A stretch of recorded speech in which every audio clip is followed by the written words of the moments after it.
So వర్షాలు పడినప్పుడు తీసుకోవాల్సిన కొన్ని టిప్స్ అనేవి నేను ఈ షార్ట్స్లో షేర్ చేస్తున్నాను. సో మనకి ఇలా మిద్దె పైన హోల్స్ అనేవి ఉంటాయి కదా, సో మనం క్లీన్ చేసిన మట్టి అనేది కొంచెం ఉంటుంది. దానివల్ల ఇదిగోండి వాటర్ అయితే ఇలా నిలిచిపోవడం జరుగుతుంది. ఆ హోల్స్ని మట్టి అనేది క్లోజ్ చేసేస్తుంది. సో ఆ హోల్స్ని మనము కొంచెం వర్షం తగ్గిన తర్వాత ఇలా పూర్తిగా తీసేసుకున్నట్లయితే ఏదైతే మనకి వాటర్ నిలిచి ఉంటుందో ఆ వాటర్ పూర్తిగా తొలగిపోతుంది. ప్లస్ కుండీస్లో వాటర్ అయితే నిలిచి ఉంటుంది. ఎక్కువ వర్షం పడినప్పుడు ఇదైతే జరుగుతుంది ఫ్రెండ్స్. ఇలా వాటర్ని తొలగించేసేయండి.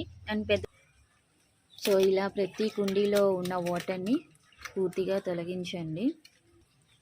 ఇంకా మనం ఏమైనా డబ్బాలు కానివ్వండి ఇలాంటివి పడినప్పుడు ఇదిగోండి వాటర్ అయితే ఇలా వచ్చేస్తుంది. వీటిని తీసేయండి. ఎక్కువ పెట్టినప్పుడు ఇందులో కీటకాలు అనేవి జాయిన్ అవుతాయి.